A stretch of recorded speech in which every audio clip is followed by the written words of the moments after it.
하나님은 우리를 통해서 그리스도의 몸을 만들어 가시고자 합니다. 그런데 우리는 그리스도의 몸이 될 만한 가치 있는 존재가 되지 못합니다. 우리에게서 보여지는 것은 죄의 종된 모습이고 불의함 그 자체입니다. 그래서 하나님은 우리를 그리스도의 몸을 이루는 존재로 쓰시기 위해서 우리에게 주시는 것이 있는데 그것을 은사라고 합니다. 그런데 은사라는 것은 보통 생각하듯이 방언을 말하거나 병을 고치는 것과 같은 특별한 현상을 보여주는 것만을 의미하지 않습니다. 누구든지 예수를 주라 고백하는 사람은 이미 하나님의 은사를 받은 것입니다. 성령으로 아니하고는 예수를 주라 고백할 수 없기 때문입니다. 그래서 성도는 하나님이 주신 것을 내놓아야 합니다. 그것이 곧 은사입니다. 하지만 말씀드린 대로 방언을 말하고 병을 고치라는 것이 아닙니다. 지난 시간 살펴본 마지막 말씀이 더욱 큰 은사입니다. 더욱 큰 은사는 사랑입니다. 사랑의 은사가 가장 크고 다른 은사들은 그것보다 작다 이런 뜻이 아니라 사랑이 가장 위대한 은사라는 겁니다. 하나님이 원하시는 것이 사랑이기 때문입니다. 오늘 2절 말씀에 보면 내가 예언하는 능력이 있어 모든 비밀과 모든 지식을 알고 또 산을 옮길 만한 모든 믿음이 있을지라도 사랑이 없으면 내가 아무것도 아니요라고 말씀을 합니다. 은사를 받는 것이 은사를 받지 못한 것보다 믿음이 나은 것이고 은사를 받았다 해도 어떤 은사를 받았느냐에 따라 믿음이 차별된다라고 생각하는 교회에 사도는 지금 사랑이 없으면 아무것도 아니요, 아무 유익이 없다는 말을 하고 있습니다. 은사가 아니라 사랑이 존귀하고 가치 있는 것이기 때문에 사랑이 없는 은사는 쓸데없는 것일 뿐이라는 거예요. 설령 산을 옮길 만한 모든 믿음이 있다 해도 사랑이 없으면 내가 아무것도 아니라는 말은 믿음의 증거가 눈에 보이는 능력에 있는 것이 아니라 사랑에 있다는 뜻이 됩니다. 산을 옮길 만한 믿음이 있어도 사랑이 없으면 아무것도 아닙니다. 그렇다면 우리에게 가치 있고 소중한 것은 사랑인 것이지 산을 옮길 만한 믿음이 아니라는 겁니다. 그런데도 우리는 산을 옮길 만한 능력의 믿음을 사랑보다 더 우선시합니다. 더 소중히 여기고 있어요. 오히려 예수님보다도 더 사모하고 있습니다. 이유가 뭘까요? 나를 드러내고 높여줄 수 있는 것은 사랑이 아니라 산을 옮길 만한 능력 있는 믿음이라고 생각하기 때문입니다. 이것이 은사에 치중했던 고린도 교회의 형편이며 오늘 우리의 형편입니다. 사랑이 없으면 아무것도 아니라는 것은 은사 문제만이 아니라 교회에도 해당이 됩니다. 사랑이 없으면 교회가 아니라는 뜻입니다. 교회가 재정을 다 끌어모아서 구제를 하고 봉사한다고 해도 사랑이 없으면 교회 또한 아무것도 아니라는 겁니다. 그렇다면 교회가 추구해야 할 것은 구제와 같은 사업이나 활동이 아니라 사랑이 먼저여야 한다는 의미가 됩니다. 언제부턴가 한국 교회는요, 바른 신앙생활을 열심히 있는 신앙생활로 동일시해 왔고요. 열심히 있는 신앙생활은 곧 교회 일에 열심히여야 한다라고 생각을 해왔습니다. 그렇게 가르쳐 왔어요. 즉 교회 일로 분주하고 바쁘면 그것이 곧 신앙에 열정적이고 열심히 있는 것으로 이해를 하고 있는 겁니다. 여러분들도 그렇게 생각하세요? 그러면 정말 교회 일에 열심을 내신 분들 한번 손을 들어보세요. 예전에는 목사님 지금보다는 열심히 했어요.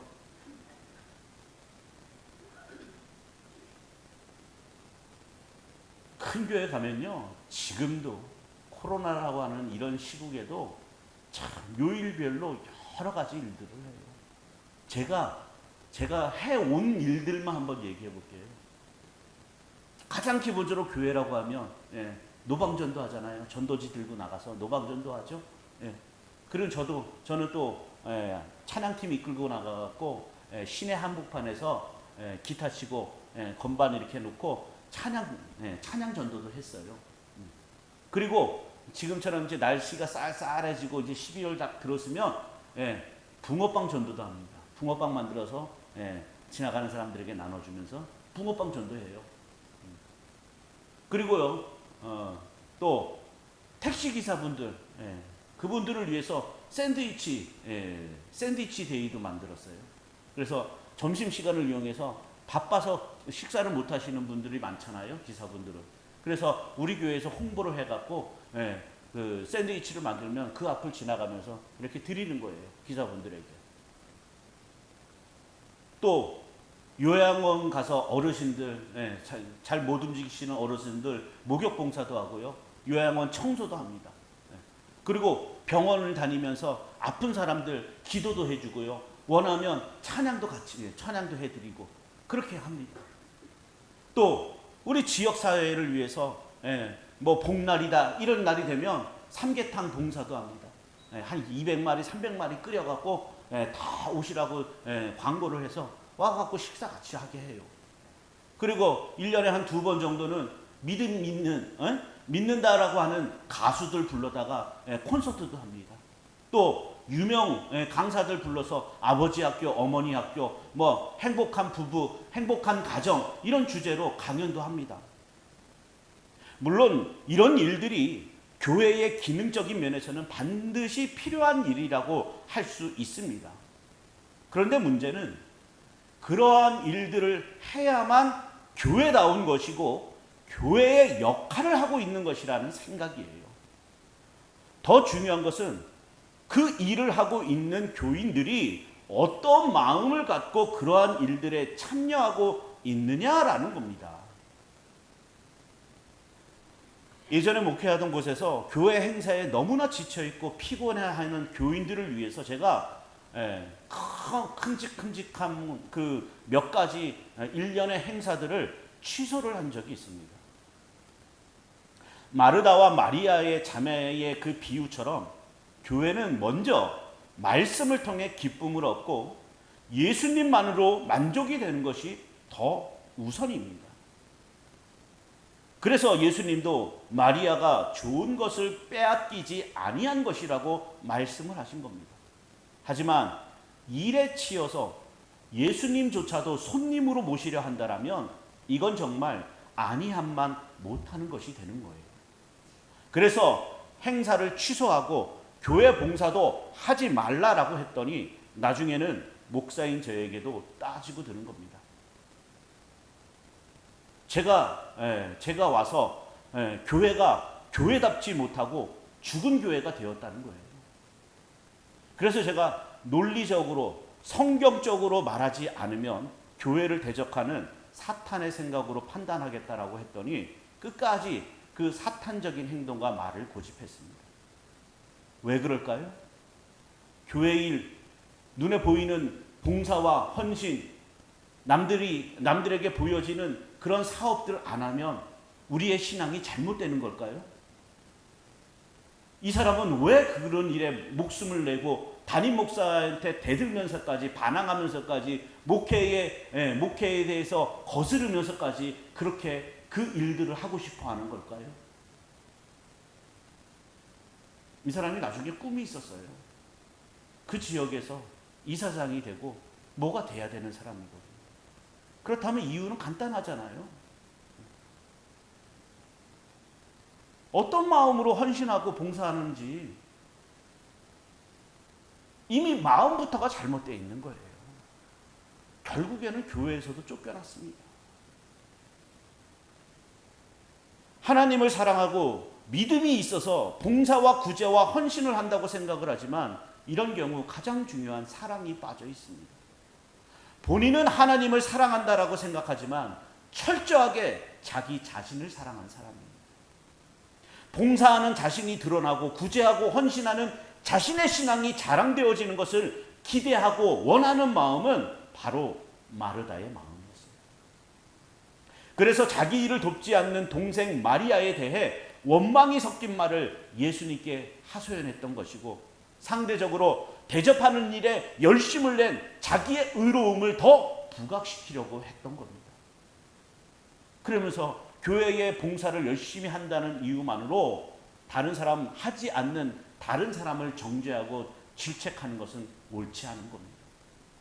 하려면 내가 자원하는 마음으로 아낌없이 하는 거예요. 나는 하는데 왜 당신은 하지 않느냐? 이거는 옳지가 않다는 겁니다. 자기 스스로가 주님을 사랑한다는 것을 확인하고 자기 신앙에 만족하기 위해서 교회 활동을 도구로 이용하는 안타까운 모습들인 겁니다. 그러니까 교회가 사업이나 어떤 활동을 통해서 교회다움을 보여주고 사랑을 실천하겠다라는 건 바람직하지 않습니다. 사실 사도 바울이 말하는 이 사랑도 우리가 실천하고 보여줄 수 있는 그런 것과는 본질적으로 다릅니다. 한마디로 말해서 우리가 실천할 수 있는 내용의 그런 사랑을 말하지 않는다는 거예요. 사랑을 위대하다라고 말하는 것도 우리가 만들어낼 수 있는 것이 아니기 때문입니다. 여러분들 사랑한다라고 말씀하시지만 얼마나 사랑하고 살아오셨습니까? 누구를 얼마만큼 사랑하셨습니까? 엄밀히 따지자면 일평생 살아오면서 나만을 사랑한 겁니다.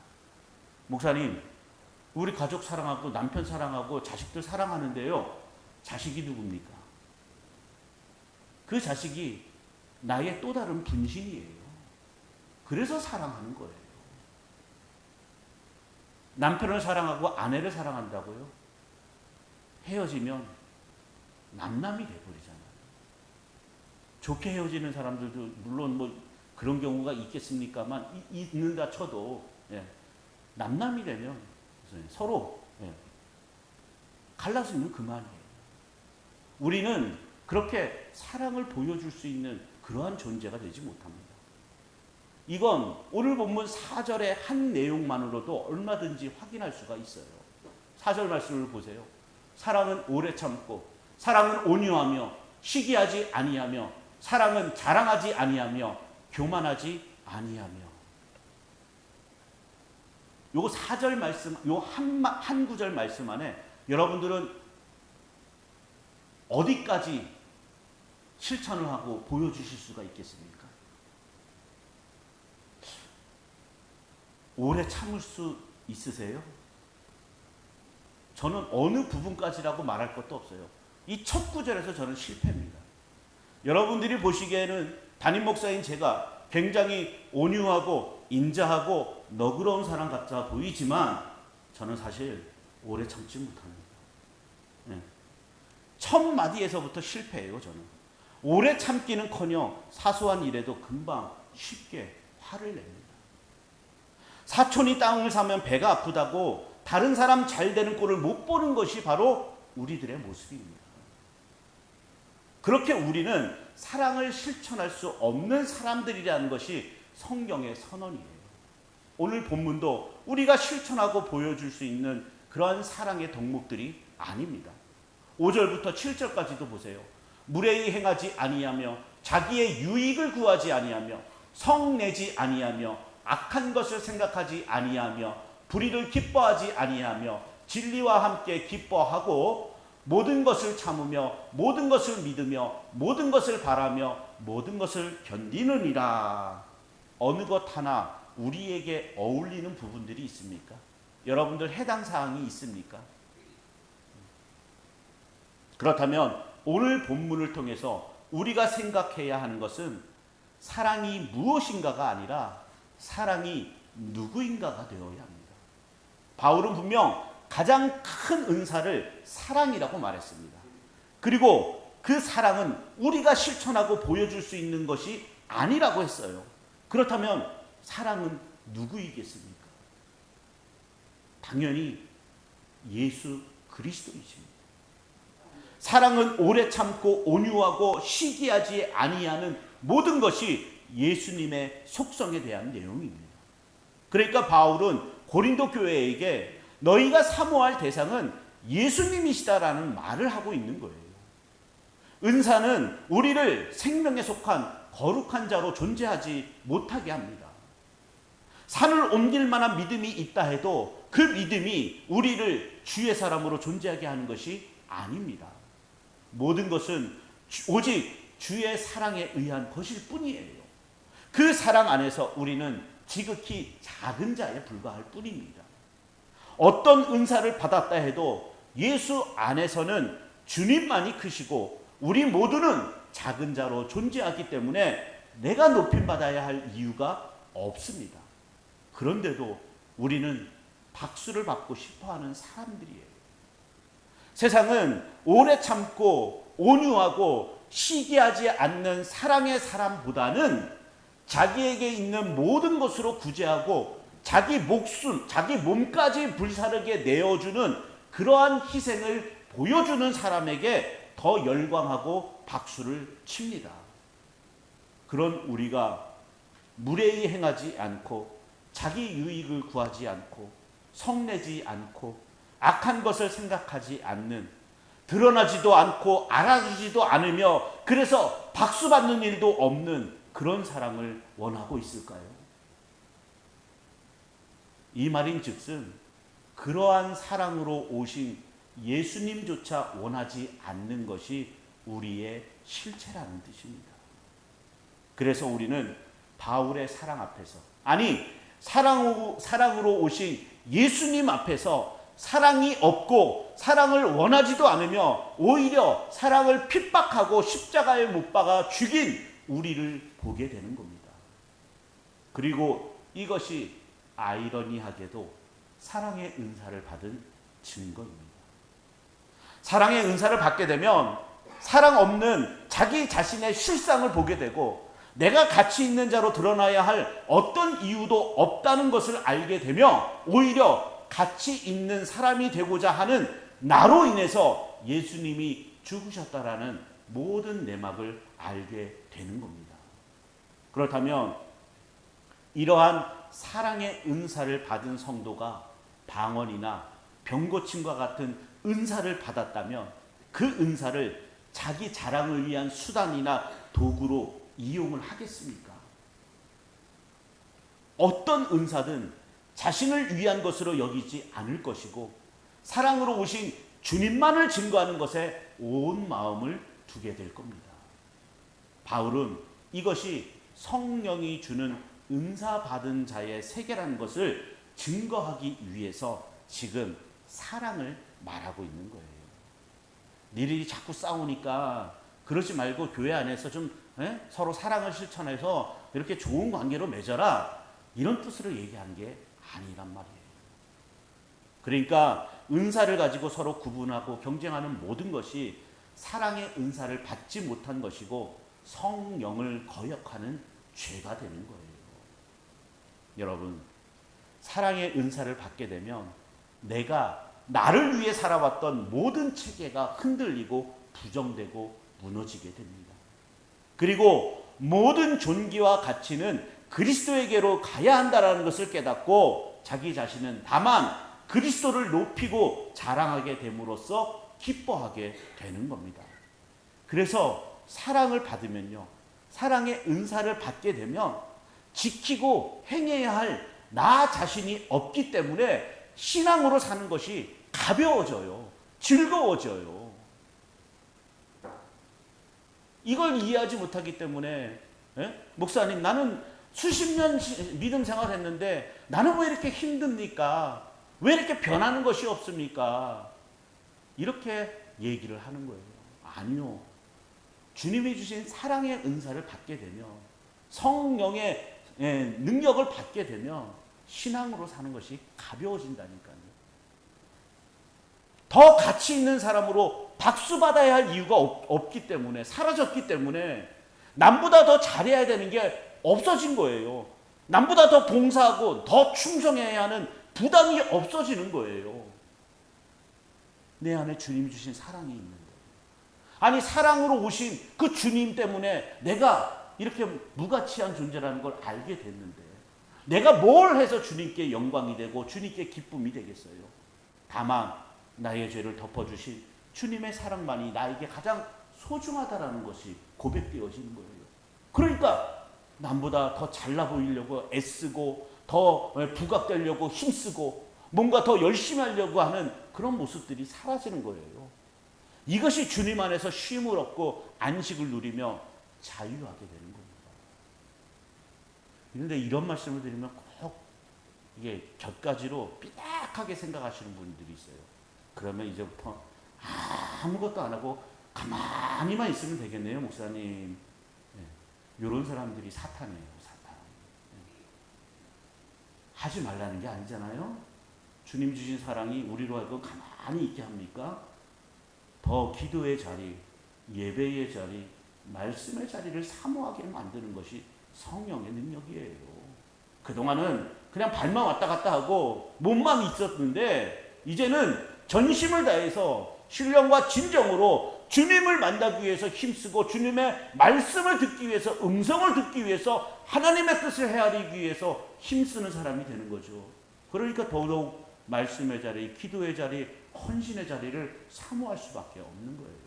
제가 표를 이렇게 세운 데에는 다 그 기도에 하나님이 주신 그 뜻이 있고 그것이 다 말씀으로 배어 나오기 때문에 다 이렇게 해놓은 거예요. 제 얄팍한 지혜와 지식으로 하는 게 아니라는 겁니다. 요한일서 4장 9절부터 10절에 이렇게 말씀을 해요. 하나님의 사랑이 우리에게 이렇게 나타난 바 되었으니 하나님이 자기의 독생자를 세상에 보내심은 그로 말미암아 우리를 살리려 하심이라. 사랑은 여기 있으니 우리가 하나님을 사랑한 것이 아니요 하나님이 우리를 사랑하사 우리 죄를 속하기 위하여 화목제물로 그 아들을 보내셨습니다. 할렐루야. 우리가 사랑한 게 아니라잖아요. 여러분이 하나님을 사랑한 것 같지만 아니요. 하나님이 여러분을 사랑하셔서 택해 주시고 여러분의 죄를 속하기 위해 화목제물로 예수 그리스도를 보내주셨기 때문에 그 사랑의 하나님을 여러분들이 깨닫고 알게 되고 사랑하게 된 거예요. 그래서 사랑은 예수님에 의해서 모든 것이 다 이루어진 완전의 세계예요. 그래서 내가 나를 책임지지 않아도 되는 세계입니다. 예수님께서 언제 너의 구원을 위해서 구원은 너에게 달렸으니 네가 하는 대로 얼마나 하는 대로 헌금을 얼마나 많이 하고 기도를 얼마나 많이 하고 예배를 얼마나 많이 드리느냐 이거에 따라서 너의 구원의 여부가 달려있다. 이렇게 말씀하십니까? 주님은 단 한 번도 그런 말씀하셨지 않았어요. 율법의 완성으로 오신 주님 안에서 쉼을 얻고 자유를 누리라고 하셨어요. 내 안에 거하면 진리가 내 안에 거하면 너희도 자유롭고 너희도 진리 안에 거한다라고 했어요. 내 안에 거하는 자들이 구원을 받은 하나님의 백성이라고 말씀하셨잖아요. 그렇게 사랑으로 오셔서 모든 것을 다 이루신 예수님 한 분으로 온전해졌기 때문에 우리는 내가 나를 책임지는 그런 세계에 있는 것이 아닙니다. 우리는 다만 이러한 주의 사랑을 증거할 자로 부름받았을 뿐이에요. 사랑으로 구원받았기에 그 사랑을 감사하고 자랑하는 것이 바로 사랑으로 사는 겁니다. 억지로 예수님 말씀대로 7번씩 70번이라도 용서를 하는데 7번도 용서 못하는 우리가 억지로 성경 말씀이 그러니까 나도 사랑을 실천해야지 억지로 그거는 결코 사랑이 아니에요. 사랑으로 오신 주님에 의해서 내가 사랑을 받은 자로구나 그걸 깨닫고 그 사랑에 감사하며 그 사랑을 증거하는 것 그것이 바로 사랑으로 사는 겁니다. 이런 사랑이 있는 성도라면 어떤 은사가 있든 그것으로 자기를 자랑하거나 높이려고 하지 않을 겁니다. 무슨 일을 하든 내 안에 살아계신 주님께서 하신 일로 여길 것이고 자기 자신은 사라지고 주님만 높이는 것이 당연한 것으로 자리할 겁니다. 이것이 사랑이 있는 증거이고 열매입니다. 그래서 사랑이 없으면 우리는 아무것도 아닙니다. 이 사랑을 깨닫고 그 사랑에 감사하는 복이 있는 우리 성도들이 되시기를 주님의 이름으로 축원을 드립니다.